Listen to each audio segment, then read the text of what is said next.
Hello students, myself your botany mentor Dr. Mukesh Kumar. Yes, today we are studying here the living world first chapter of your class 11 and our topic is concept of species. Right? इसमें हम पढ़ेंगे type specimen के बारे में जिसको हम typification भी कहते हैं और टाइप ऑफ स्पीसीज के बारे में कितने तरह के स्पीसीज हो सकते हैं हम उसके बारे में देखेंगे और ये स्पीसीज कैसे बनते हैं किस परिस्थितियों में बनते हैं उसके बारे में पढ़ेंगे राइट सो टॉक हो रही है टाइप्स ऑफ स्पीसीज के बारे में तो कॉन्सेप्ट की बात हो रही है कॉन्सेप्ट ऑफ स्पीसीज हमने देखा था कि स्पीसीज के बारे में कि स्पीसीज टैक्सोनॉमिक हायरार्की में यदि हम बात करें तो ये हमारा स्मॉलेस्ट यूनिट होता है सबसे नीचे so species is the taxonomic unit smallest taxonomic unit है ये तो हम जानते ही हैं लेकिन यहां पे हम बात कर रहे हैं कि स्पीसीज के बारे में रैंक और कैटेगरी से हटके हम सोचे कि स्पीसीज के अंदर जो टैक्सॉन की हम बात कर रहे थे उस लिविंग ऑर्गेनिजम्स की बात कर रहे थे उसकी चर्चा हो रही है राइट अब ह्यूमन स्पीसीज ले लो आज जो हम बात कर रहे हैं ये मॉडर्न ह्यूमन है सबसे पहले ऐसा नहीं था तो धीरे धीरे उसमें विकास हुआ है हम बहुत विकसित हुए हैं पहले से तो जो स्पीसीज है उसके अंदर भी चेंजेस होते गए बहुत सारे तो लोगों की जो धारणाएं हैं उनका जो विचार है उनकी जो परिकल्पना है जाति को लेके स्पीसीज को लेके ये जैसे जैसे समय बदलता गया लोगों को उसके बारे में जानकारी पूरी मिलती गई और उसी हिसाब से जो कॉन्सेप्ट है वो भी चेंज होता गया based on the research data and evolution with respect to time तो जो कॉन्सेप्ट की बात हम देखें बहुत सारे कॉन्सेप्ट दिए गए राइट तो जो सबसे शुरू में जो कॉन्सेप्ट आया आइए एक दो समझ लें तो वो आता है स्टैटिक कॉन्सेप्ट ऑफ स्पीसीज देखिए नाम से स्पष्ट लग रहा है ये स्टैटिक है स्थिर है रुका हुआ है तो इसके बारे में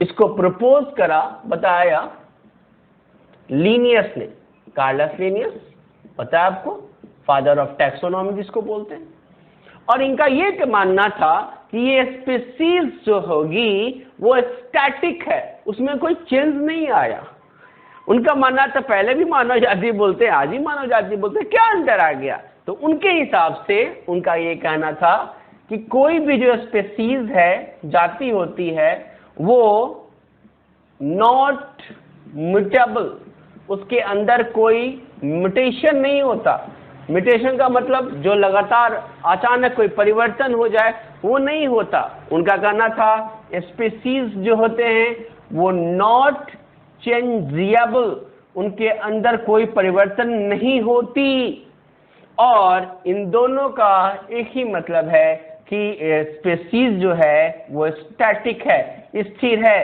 समय के हिसाब से भी कोई परिवर्तन उसके अंदर नहीं होता ऐसी परिकल्पना रही किसकी तो father of taxonomy Carolus Linnaeus की लेकिन इसमें मतभेद हुआ और इसी के बाद लेमार्क साइंटिस्ट हैं इन्होंने इसके बाद दूसरा एक कॉन्सेप्ट दिया नाम रखा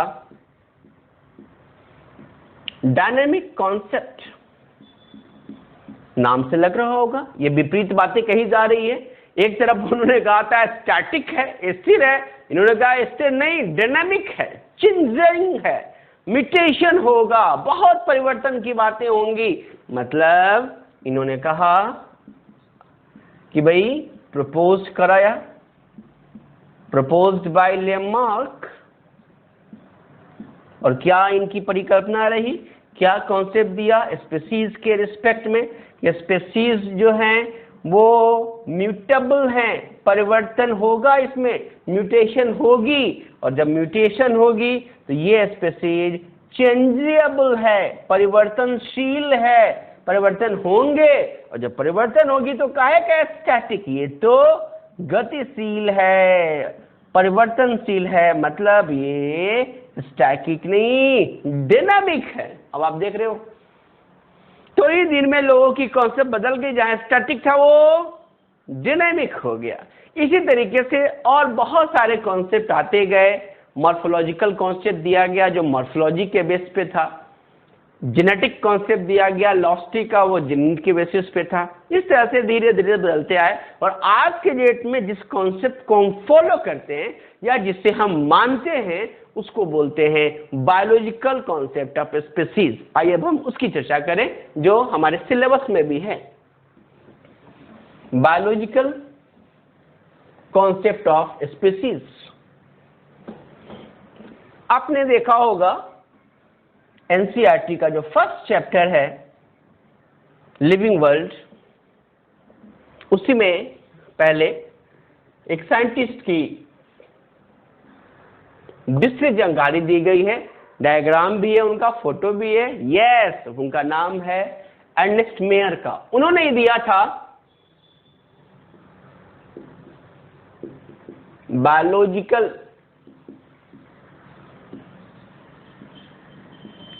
concept of species, biological concept of species, right. तो proposed by Ernst Mayr. Ernst Mayr नामक वैज्ञानिक ने खोजा था, राइट। मानते हैं ये most accepted and universal concept है, मतलब आज के डेट में भी इसी कॉन्सेप्ट को लोग मानते हैं, राइट। लेकिन उससे पहले थोड़ा सा इस कॉन्सेप्ट के बारे में जानने के पहले हम आइए समझते हैं अर्नेस्ट मेयर के बारे में। चूंकि एनसीईआरटी ने दिया है तो हम एनसीईआरटी के किसी भी लाइन को नहीं छोड़ सकते। क्या बोला है अर्नेस्ट मेयर के बारे में, इंटरेस्टिंगली इसके बारे में समझते हैं, फिर हम समझेंगे कि इन्होंने स्पीसीज के बारे में क्या बायोलॉजिकल कॉन्सेप्ट करी है। तो अर्नेस्ट मेयर के बारे में जहां तक यदि हम समझने का प्रयास करें, सी पहली बात यह कि अर्नेस्ट मेयर, आप ले इसका इनका फुल नाम तो ये हो गया अर्नेस्ट मेयर, और ये 1904 5 जुलाई में इनका जन्म हुआ था, राइट। और ये जर्मनी के साइंटिस्ट हैं, जबकि कार्लस लिनियस स्वीडन के साइंटिस्ट थे। मजेदार बात याद रखनी है कि ये बहुत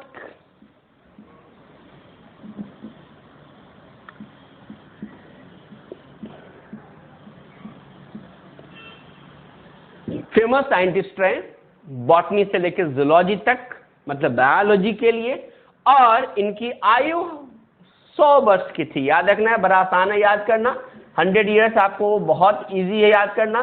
देखो 1904 से लेके 2004 तक उनकी आयु रही, मतलब टोटल आपको एक याद है तो पूरा याद आएगा कि ये शतायु थे। 100 वर्ष इन्होंने पूरा करा, राइट। 100 वर्ष इनकी आयु थी, अब नहीं है हमारे बीच। नाउ अब अर्नेस्ट मेयर के बारे में जाने, इन्हें हम the Darwin of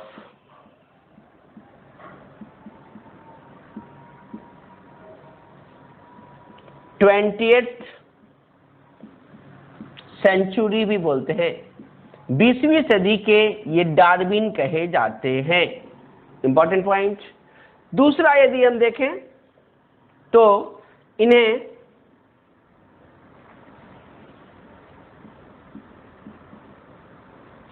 biological award या प्राइज दिया गया। दूसरा इंटरनेशनल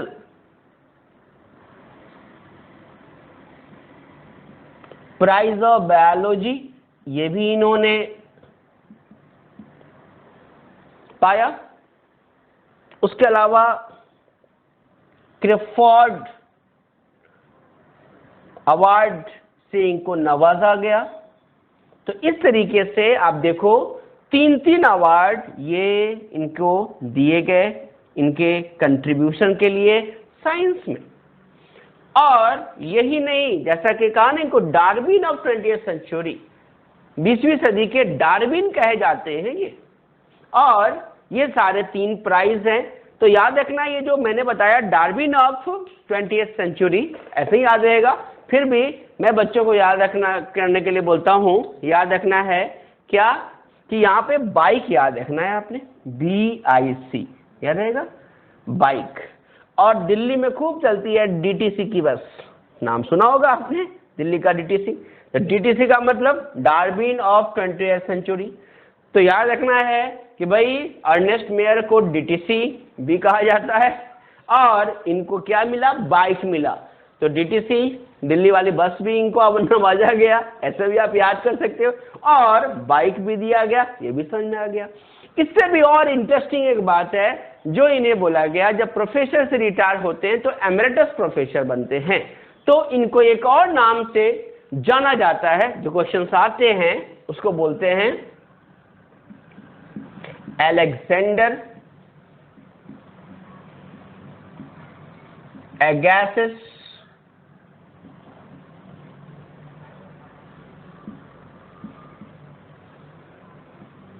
प्रोफेसर ऑफ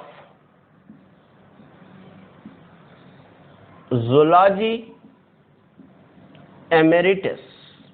ये भी क्वेश्चन आ सकता है, ये किसके लिए यूज करते हैं, तो अर्नेस्ट मेयर के लिए ये बोला जाता है। अब आपको लोग ऐसा इतना छोटा सा नाम बताया आपने, ये तो याद होने से रहा, बिल्कुल सही बात है, याद नहीं होगा, बट जब मैं इसको समझाऊंगा तो लगे अच्छा ये तो याद ही हो गया। कैसे याद करो, सबसे पहली बात इसको कैसे याद रखना है। देखो दिल्ली में, दिल्ली को सबको पता है, दिल्ली में केजरीवाल बड़े फेमस पर्सनालिटी हैं इंडिया के लिए भी, और खासकर दिल्ली के लिए। दिल्ली के CM हैं, और उनके पार्टी का नाम भी आपको पता होगा, आप। और मैं बोलता हूं उनको भी छोड़ दो, आपकी बात कर रहा हूं, आप जी, आप ही की बात हो रही है याद रहेगा क्या बोला मैंने, आप जी। तो याद रखना है कि अर्नेस्ट मेयर को आप जी भी कहा जाता है। अब कहोगे सर ये क्या है आप जी, अब ध्यान दो, अलेक्जेंडर अगेसिस, अब समझे वर्ड को, मीनिंग को समझे। अलेक्जेंडर अगेसिस जो थे ये बहुत बड़े साइंटिस्ट थे, जिन्होंने ऑर्निथोलॉजी, जिसमें चिड़िया बर्ड्स की पढ़ाई करते हैं, उसके बारे में बहुत काम करे। और उन्हीं के बारे में, बर्ड्स के स्पीसीज के बारे में, ऑर्निथोलॉजी पे बहुत सारा कार्य रहा हमारे अर्नेस्ट मेयर वैज्ञानिक का। तो उन्हीं के नाम पे उनको बोला जाता है अलेक्जेंडर अगेसिस। इवोल्यूशन में इन्होंने काम किया बहुत ज्यादा, इसीलिए इन्हें डार्विन ऑफ 20th सेंचुरी कहा। ऑर्निथोलॉजी पे बहुत ज्यादा काम करा, तो उसके जो महान वैज्ञानिक थे वर्ल्ड लेवल पे, अलेक्जेंडर अगेसिस, इसलिए इनको बोला गया अलेक्जेंडर अगेसिस। और प्रोफेसर थे जूलॉजी के, जूलॉजी के प्रोफेसर, और प्रोफेसर जब रिटायर करते हैं तो उनको प्रोफेसर एमेरिटस कहा जाता है। इजिली याद हो गया आपको, तो क्या हो गया, Alexander Agassiz professor of zoology emeritus, right. तो इस तरीके से इनको शॉर्ट में आप याद करेंगे आप जी के नाम से। आइए अब हम बात करते हैं कि इनका क्या कंट्रीब्यूशन था, किस एरिया में इन्होंने ज्यादा काम किया। सबसे पहली बात तो इन्होंने जूलॉजी में बहुत सारे टर्मिनोलॉजी के बारे में बताया है इन्होंने। दूसरा इवोल्यूशन पे काम है इनका, अलग अलग कॉन्सेप्ट दिया इन्होंने। तीसरा अभी मैंने बताया ऑर्निथोलॉजी, स्टडी ऑफ बर्ड्स, उस पर बहुत सारे काम हैं, राइट। तीसरा स्पेसीज की फॉर्मेशंस के बारे में, स्पेसिएशन के बारे में इन्होंने बताया, राइट। ETC लंबी लिस्ट है जिसपे इन्होंने जम के काम करा है, किसने, अर्नेस्ट मेयर ने। इसीलिए अर्नेस्ट मेयर को क्या कहा गया, डार्विन ऑफ 20th सेंचुरी भी कहा गया, बाइक भी इनको दिया गया। इसी को ट्रिपल क्राउन ऑफ बायोलॉजी बोलते हैं। ये भी एग्जाम में आता है कि ये किसको मिला, ट्रिपल क्राउन ऑफ बायोलॉजी, ये भी दिया गया किसको? अर्नेस्ट मेयर साहब को। तो ये एक छोटी परिचय हो गया किसके बारे में? अर्नेस्ट मेयर के बारे में। आइए फिर से कंसाइज करते हैं। अर्नेस्ट मेयर की आयु बहुत कम दिनों की, 100 वर्ष। स्टार्ट किया कहां से? 1904 से 2004 तक। फिर कहा मैंने वो उनको डीटीसी कहा गया, मतलब डार्विन ऑफ 20th सेंचुरी। फिर हमने कहा उनको बाइक की बात दी गई, याद है? और क्या कहा गया? आप जी भी बोला जाता है। तो ये एक परिचय हुआ किसके बारे में? अर्नेस्ट मेयर के बारे में।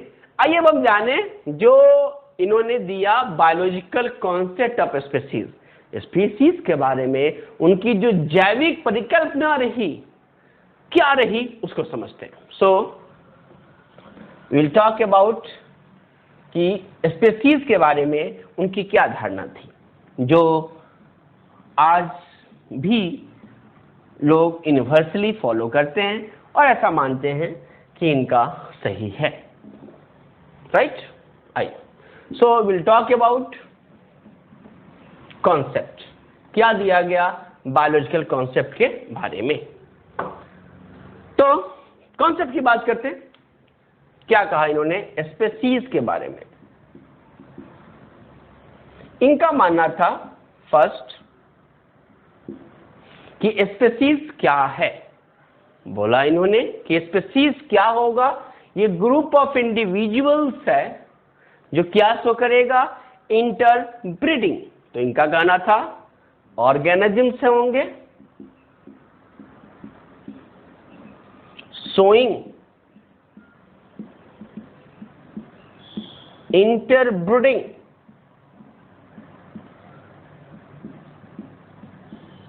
and produces fertile offsprings under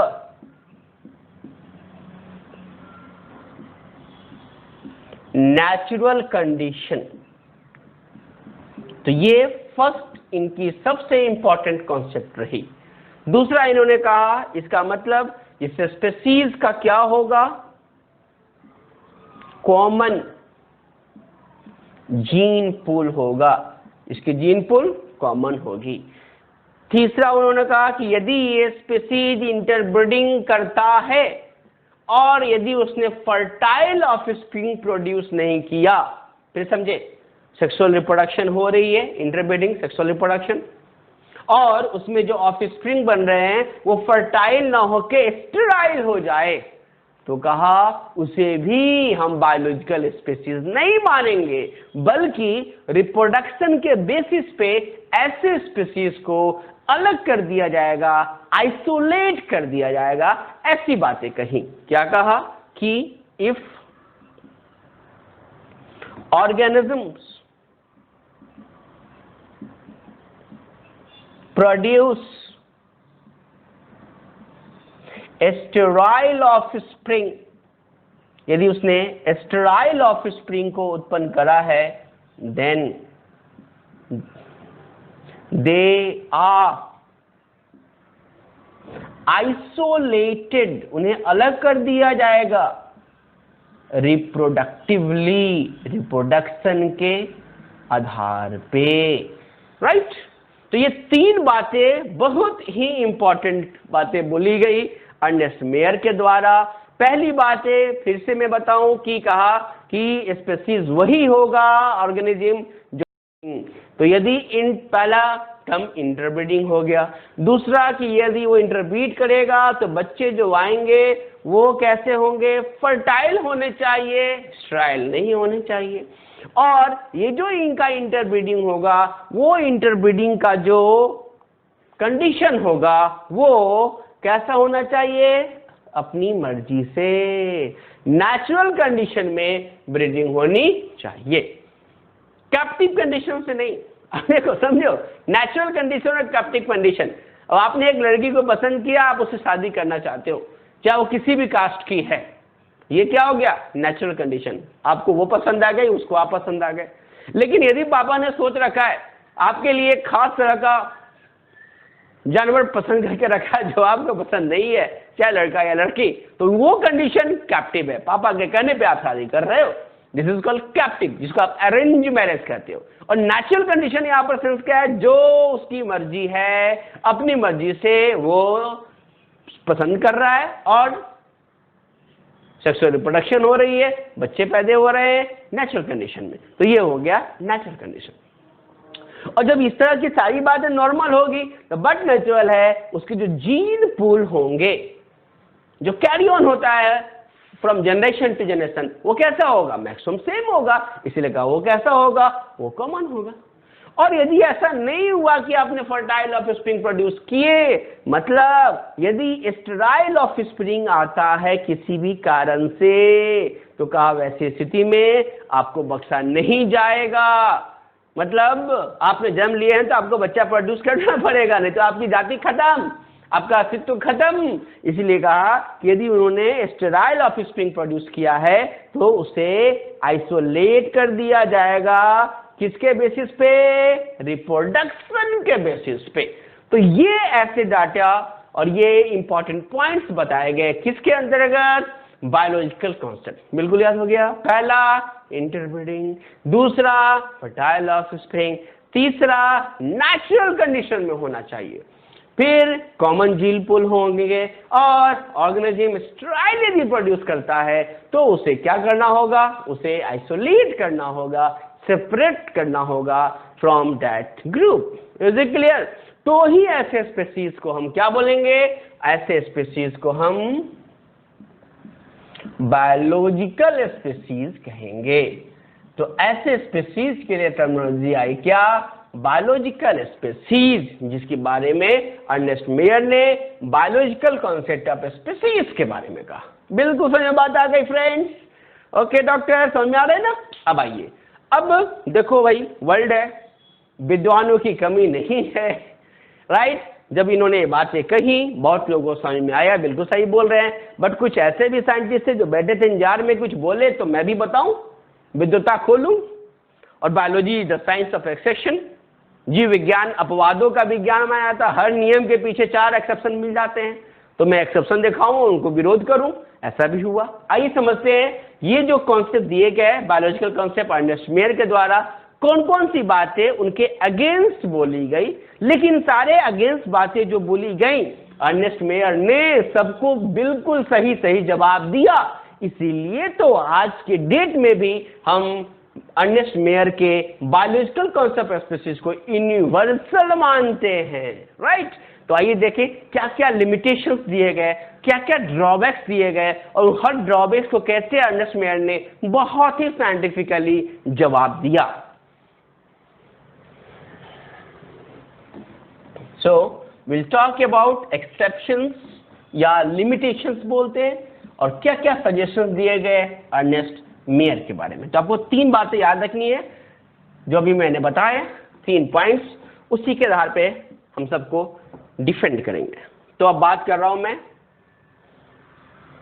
drawbacks की जो दिए गए, और इसी के साथ साथ सजेशंस, उनको सजेस्ट भी किया गया और फाइनली माना गया जो भी ड्रॉबैक्स आए उसको सजेस्ट करके उनको कंफर्म किया गया। तो क्या क्या बातें कही गई ड्रॉबैक्स में। सबसे पहले लोगों ने ये कहा कि आपने बोला कि भाई ये जो इंटरब्रीडिंग की बात करी कि ऑर्गेनिज्म जो होगा वो इंटरब्रीडिंग करेगा। अब इंटरब्रीडिंग में उन्होंने क्या कहा था, फिर से ध्यान दीजिए। इंटरब्रीडिंग के कारण आप इसको ऐसे समझिए पहले अर्नेस्ट मेयर सर का, कि उन्होंने क्या कहा, जैसे मान लो ये एक स्पीसीज, मैंने ग्रुप बनाया, 2 पॉपुलेशन लिया हमने, मान लो ये पॉपुलेशन ए है और ये पॉपुलेशन बी है। यहाँ पे जो रहने वाले स्पीसीज हैं, सपोज करो मैंने ये क्रॉस किया, ये क्रॉस टाइप के ये स्पीसीज, क्लियर। लेकिन यहाँ जो स्पीसीज है ये माइनस मैंने किया एक सिंबल, ये ऐसे टाइप के स्पीसीज यहाँ पे रहते हैं। अब आप ध्यान दें, तो ये पॉपुलेशन ऑफ ए स्पीसीज है, ये पॉपुलेशन ऑफ बी स्पीसीज है। मेयर साहब ने क्या कहा, उनका कहना था कि ये इंटरब्रीडिंग करता है, मतलब ये जो स्पीसीज है क्रॉस वाला और ये जो स्पीसीज है क्रॉस वाला, ये ही एक दूसरे से इंटरब्रीडिंग करेगा। सेक्सुअल रिप्रोडक्शन होगी, राइट। तो उसी तरीके से उनका कहना था ये जो माइनस टाइप के इंडिविजुअल हैं बी स्पीसीज का, ये इसी माइनस के इंडिविजुअल से सेक्स करेंगे, सेक्सुअल रिप्रोडक्शन होगा, और इसीलिए इनकी इंटरब्रीडिंग, तो ये क्या कहलाया, यही इनका कहलाया इंटरब्रीडिंग। अब ये इंटरब्रीडिंग बी के इंडिविजुअल का बी के इंडिविजुअल से और ए के इंडिविजुअल का ए के इंडिविजुअल से, ऐसा कहना था, राइट। इसका मतलब ये हुआ कि जो स्पेसीज ए की है और जो स्पेसीज बी की है, इन दोनों के बीच इसके बीच में आप चाहेंगे इसका इसके साथ क्रॉस, ये नहीं होगा, राइट। अब इसको समझो, ये हॉर्स है, राइट, तो उनका कहना था ये हॉर्स है और ये मान लो डंकी है, तो उनका कहना था हॉर्स डंकी के साथ सेक्सुअल रिप्रोडक्शन नहीं करेगा। ये टाइगर है, ये लॉयन है, उनका कहना था टाइगर एक अलग स्पीसीज है, लॉयन एक अलग स्पीसीज है, इन दोनों स्पीसीज को बायोलॉजिकल नेचुरली वो क्या नहीं करेगा, सेक्सुअल रिप्रोडक्शन नहीं करेगा, इंटरब्रीडिंग नहीं होगी दो अलग अलग स्पीसीज में। क्यों? क्योंकि दोनों में कॉमन जीन पूल की कमी होगी, राइट। इसका इसके अंदर कॉमन जीन पूल होगा, इसका इसके अंदर कॉमन जीन पूल होगा। इसका मतलब ये दोनों स्पीसीज एक दूसरे के लिए कैसे हैं, क्लोज हैं, यहां पे इंटरब्रीडिंग नहीं होगी। लेकिन ये दोनों स्पीसीज एक दूसरे के लिए ओपन हैं, ये एक दूसरे के लिए ओपन है, क्योंकि ये ओपन है ये ओपन है, तो इनके लिए यहां पे इंटरब्रीडिंग होगी। ये कहना था किसका, अर्नेस्ट मेयर साहब का। और ये कैसे हो रही है, नेचुरल कंडीशन, वो अपने आप नेचुरली सेलेक्ट करेंगे और उनका रिप्रोडक्शन होगा, ऐसा मानना था अर्नेस्ट मेयर साहब का। बात समझ आ गई। अब अभी लोगों ने क्या ऑब्जेक्शन उठाए, पहला ऑब्जेक्शन उठाए कि भाई कहा कि ये देखो आपने कहा था कि ये इंटरब्रीडिंग की बात करी थी कॉमन जीन पूल के साथ। लोगों ने क्या कहा कि two different species showing interbreeding. उन्होंने कहा, आपने कहा था इंटरब्रीडिंग नहीं करेगा, मैं आपको एग्जांपल दे रहा हूं जहां पे टू डिफरेंट स्पेसीज, ये आपने कहा था दो डिफरेंट स्पेसीज इंटरब्रीडिंग नहीं करेगा, आपने क्लोज बोला था उसके बारे में। लोगों ने कहा मैं एग्जांपल दे रहा हूं, ये क्लोज नहीं होगा ओपन होगा। अब कैसे? अब लोगों ने एग्जांपल क्या दिया समझिए आप। कहा जैसे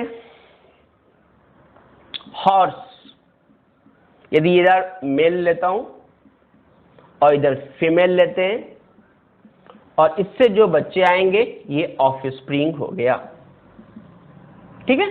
तो ये हॉर्स है, हॉर्स की क्रॉस होती है डोंकी से। उल्टा करते हैं, मतलब मेल को ले लेते हैं डंकी और फीमेल हो जाए हॉर्स। ये दो तरह के क्रॉस आप देखें। तो कहा फर्स्ट केस में जो बच्चे आएंगे वो उसका नाम म्यूल होगा और सेकेंड केस में जो बच्चे आएंगे उसका नाम होगा हिनी।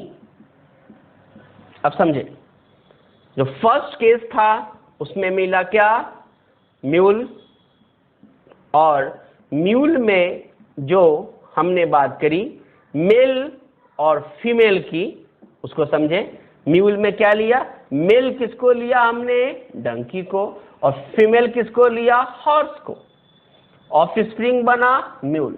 हिनी के लिए कहा मेल हो जाएगा हॉर्स और फीमेल हो जाएगी डंकी, और इसीलिए एच लिखा, एच से हॉर्स, इनी, डंकी के लिए इनी, डंकी। तो उसी तरीके से तीसरा एक और एग्जाम्पल आया, टाइगर क्रॉस कर रहा है लायन के साथ, और फोर्थ एग्जाम्पल लेते हैं, लायन क्रॉस कर रहा है टाइगर के साथ। टाइगर फीमेल है यहाँ पे। तो अब क्या देख रहे हैं आप, जो फर्स्ट केस आया इससे जो बच्चे आए उसका नाम रखा tigon. Ti male, gon lion से बना, फीमेल। उस तरह से यहाँ पे लाइगर नाम रखा, LIGER, liger, LI male, lion, ger tiger, female. तो अब इस तरीके से आप समझे यहाँ पे क्या क्या बातें कही गई। ये एग्जाम्पल दे के लोगों ने कहा कि आपने तो कहा था बच्चे प्रोड्यूस नहीं होंगे, बट आप देखो हमने ले लिया और ये दो अलग अलग स्पीसीज हैं, इनके बीच क्रॉस कराया, 4 एग्जाम्पल्स हो गए, और आप देखो ये सभी क्या हैं, बच्चे प्रोड्यूस कर रहे हैं। आपका रूल गलत, ऐसा लोगों ने बोला। अंडरस्टैंड ने कहा बिल्कुल गलत नहीं, आप आधा अधूरा बात कर रहे हो, फिर से समझो और डिस्कस करो मेरे साथ। क्या बोला? मैंने बोला था कि ये कंडीशन कैसा होगा, नेचुरल होगा, इंटरब्रीडिंग नेचुरल होनी चाहिए बायोलॉजिकल स्पीसीज के लिए, और जब भी इंटरब्रीडिंग होगी तो फर्टाइल ऑफस्प्रिंग आएगा, ये बिल्कुल ध्यान रहे। तो क्या देखा गया, यहां जो दो आप देख रहे हो ये केस, ये दोनों ऐसे हैं जो स्टेराइल हैं। अब समझे, फर्टाइल नहीं है, स्टेराइल हैं, और इनका जो कंडीशन है, जिस कंडीशन में इनकी रिप्रोडक्शन हुई है, वो कंडीशन कैसी है, वो कंडीशन नेचुरल है। क्लियर? फिर अर्नेस्ट ने कहा जो नीचे के 2 केसेस हैं, अब इसको लो, ये प्रोड्यूस जो हुआ है ये स्टेराइल नहीं है, ये फर्टाइल है, परंतु ये फर्टाइल के साथ इसकी जो रिप्रोडक्शन हुई है, that reproduction is in the captive condition. ये नेचुरल कंडीशन में इंटरब्रीडिंग इनकी नहीं हुई है, नॉट नेचुरल कंडीशन। समझे? अब फिर से मतलब ये कि कहा कि मैंने बोला था कि फर्टाइल ही होना चाहिए, तो कहा यह फर्टाइल है। मैंने बोला था नेचुरल कंडीशन में होना चाहिए, लोगों ने कहा देखो ये नेचुरल है। कहा कि नहीं, मैंने दोनों एक साथ बोला था। मतलब यदि वो नेचुरल है तो यहाँ स्टेराइल नहीं होना चाहिए, फर्टाइल होना चाहिए। ये तो गलत हो गया, मेरी बात तो सच है, आपने कंडीशन बदल दिया। दूसरा, यहां फर्टाइल तो है, ये सही बात है, बट ये नेचुरल कंडीशन नहीं है, कैप्टिव कंडीशन है। दैट्स वाई हमारी रूल बिल्कुल सही है, मेरी कॉन्सेप्ट बिल्कुल सही है, ये नेचुरल कंडीशन में फर्टाइल नहीं आया। दैट्स वाई ये कॉन्सेप्ट मेरे बायोलॉजिकल कॉन्सेप्ट ऑफ स्पीसीज को अपोज नहीं करते। इस तरीके से ड्रॉबैक्स भी आया और सजेस्ट किया गया अर्नेस्ट मेयर के द्वारा, और लोग सेटिस्फाइड हुए। राइट? तो क्वेश्चन आपके एग्जाम में आ सकता है कि म्यूल और हिनी में मेल कौन और फीमेल कौन, ये याद रखना है अपना।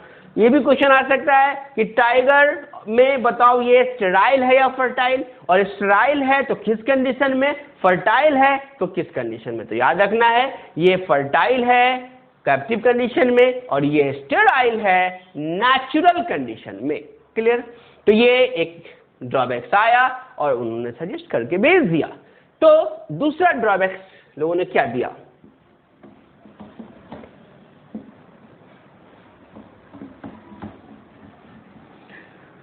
तो ये जो ड्रॉबैक्स हम जो देख रहे हैं, ये ड्रॉबैक्स किसके लिए बोला गया, उसके लिए बोला गया कि भाई जब हम इंटरब्रीडिंग कर रहे हैं, सेक्सुअल रिप्रोडक्शन की बात हो रही है, कुछ वैज्ञानिकों ने बोला कि भाई ऐसे भी तो स्पीसीज हैं जो सेक्सुअल रिप्रोडक्शन ही नहीं करते, उनके अंदर केवल असेक्सुअल रिप्रोडक्शन होता है, तो क्या हम उसे स्पीसीज नहीं बोलेंगे। अब लोग उनकी भी बात सही रही। अब आप बैक्टीरिया लेते हो, बोलते हो ई कोलाई, एस्चेरिशिया कोलाई। अब बैक्टीरिया में बहुत सारे बैक्टीरिया का नाम जानते हो, वो भी तो स्पीसीज ही तो है, उसमें भी एक जेनस और एक स्पीसीज है, पूरा नाम एक स्पीसीज ग्रुप में आता है। तो लोगों की ये सेकेंड ड्रॉबैक्स आई कि असेक्सुअली रिप्रोड्यूसिंग जो ऑर्गेनिजम्स हैं,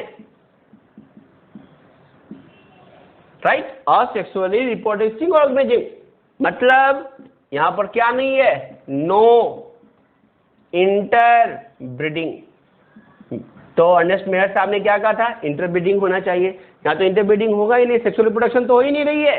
तो कहा ऐसे असेक्सुअली रिप्रोड्यूसिंग ऑर्गेनिजम्स में क्या होगा, क्या हम इसे स्पीसीज ना माने? बोला गया क्या हम इसको स्पीसीज नहीं मानेंगे, इसे भी तो स्पीसीज मानेंगे, बट आपने तो कहा था कि नहीं, इंटरब्रीडिंग ही होना चाहिए। अब लो ये बातें आ गई, राइट। तो अर्नेस्ट मेयर ने कहा देखो मैंने कहा था वो 100% सही बातें थी कि जब भी हम इंटरब्रीडिंग की बात करेंगे, सेक्सुअल रिप्रोडक्शन की बात करेंगे तो ही स्पीसीज होगा। लेकिन आप जो बातें कर रहे हो वो और सेक्सुअल रिप्रोडक्टिंग ऑर्गेनिज्म की बात कर रहे हो, तो यहां पे तो इंटरब्रीडिंग होगा ही नहीं। लेकिन फिर भी आप जो बोल रहे हो तब स्पीसीज आपका कहना है कि हम फिर स्पीसीज क्यों बोलेंगे, क्या आप ऐसा बोल रहे हो? उन्होंने कहा देखो एक्चुअली ऐसे स्पीसीज की जो नोमेनक्लेचर होती है, नाम हम जो देते हैं, वो उसके बहुत सारे पैरामीटर्स होते हैं। उन्होंने कहा जितने भी असेक्सुअली रिप्रोड्यूसिंग ऑर्गेनिजम्स हैं, इन सभी के लिए क्या कहा, इसका जो पैरामीटर्स है वो biochemical and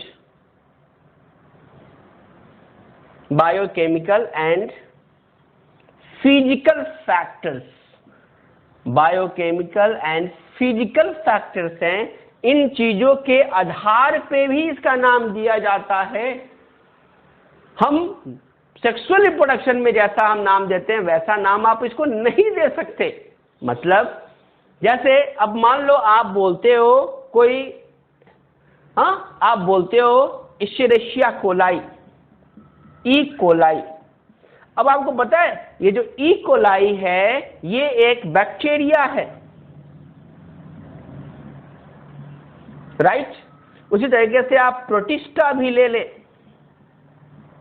single cell organism में प्राय ऐसा कॉमन होता है, बैक्टीरिया हुआ, साइनोबैक्टीरिया हुआ।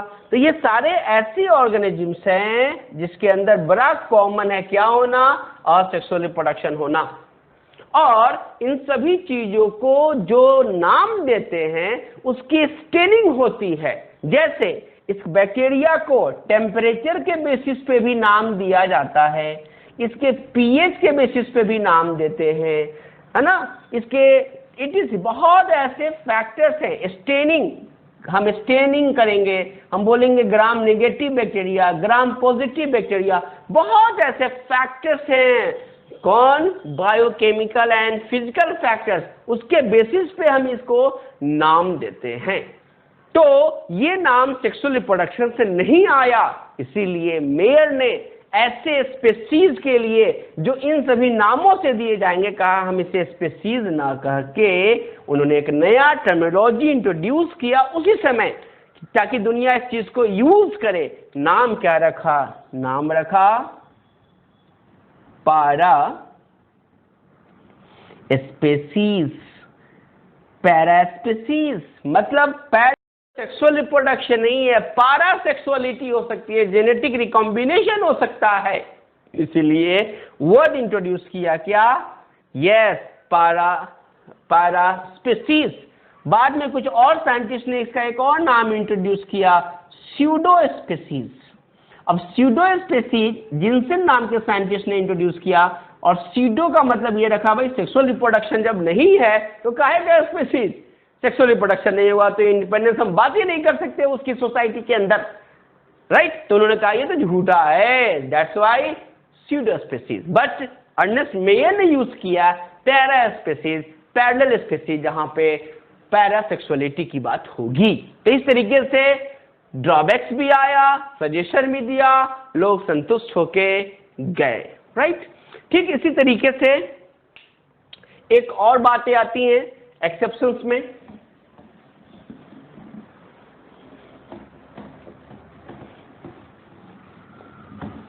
कि आपने कहा था कि सेक्सुअल रिप्रोडक्शन होएगा और वो सरवाइव नहीं करेगा इंटरब्रीडिंग।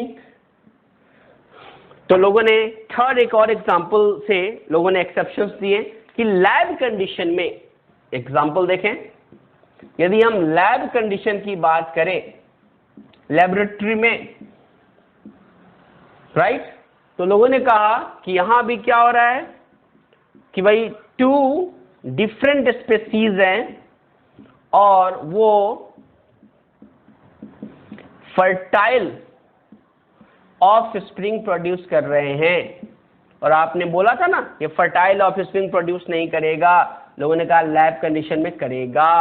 लोगों ने कहा फॉर एग्जांपल मान लो हमने लिया ए और ए, दूसरी ले लिया बी और बी, इसके क्रॉस से बनेंगे ए बी, ये तो स्टेराइल होगा, लेकिन जब कॉल्चिसिन डालेंगे तो ये बन जाएगा ए और ए बी बी और ये होगा फर्टाइल, और ये फर्टाइल है, सरवाइव करेगा। तो आपने तो बोला था कि ए वाला ए के साथ रिप्रोडक्शन करेगा, बी वाला बी के साथ रिप्रोडक्शन करेगा, लेकिन हमने इन दोनों को अलग अलग ले लिया, इनकी इंटरब्रीडिंग कराई और फिर ये फर्टाइल हो रहा है। आपने तो कहा था फर्टाइल आएगा ही नहीं। तो फिर अंडरस्टैंड ने फिर समझाया, बिल्कुल सही बात है। आप जैसे लोगों ने समझाया, देखो मैंने लिया पोटैटो, दूसरा लिया टोमेटो, और लैब में इसको क्या कराया, क्रॉस कराया और बना दिया पोमैटो। तो ये पोमैटो में आलू और टमाटर दोनों की बात हो गई, तो ये तो आ गया, पोमैटो बन गया। उन्होंने कहा बिल्कुल सही बात है, ये बन तो जरूर गया, लेकिन मैंने बोला था ये कंडीशन नेचुरल कंडीशन में नहीं होगा। आपने कौन सा कंडीशन लिया है, आपने लिया है लैब कंडीशन। मैंने क्या बोला था, ये कभी भी संभव कहां नहीं है, नेचुरल कंडीशन में। अपने आप जो पॉलन ग्रेन है पोटैटो का वो जाके टोमेटो पे ग्रो नहीं कर सकता। तो कभी भी हम टोमेटो नेचुरल कंडीशन में हमें नहीं मिल सकता, उसके लिए लेबोरेटरी में हमने आर्टिफिशियल तरीके से उसकी हाइब्रिडाइजेशन करेंगे, तब जाके ये हमें प्राप्त होगा। दैट्स व्हाई ये तो नेचुरल कंडीशन में संभव नहीं है। लोगों ने एक्सेप्ट किया, yes you are right, right. ठीक इसी तरीके से एक और इंपॉर्टेंट इंफॉर्मेशन आप ले लें, एग्जाम में आया था एम्स में और नीट में भी आ सकते हैं। क्वेश्चन आया था बायोलॉजिकल स्पीसीज और टैक्सोनॉमिक स्पीसीज को लेके कि भाई बताओ इसमें कौन टैक्सोनॉमिक स्पीसीज है और कौन इसमें बायोलॉजिकल स्पीसीज है। फॉर एग्जांपल यदि हम बात करते हैं कैबेज, तो ये फोर्थ हो गया ना, नाउ कैबेज, ठीक है। दूसरा आप ले लें कॉलीफ्लावर, तीसरा ले लें नॉलकॉल, राइट, ब्रोकली, ठीक है ना। तो ये सारे ऐसे स्पीसीज हैं,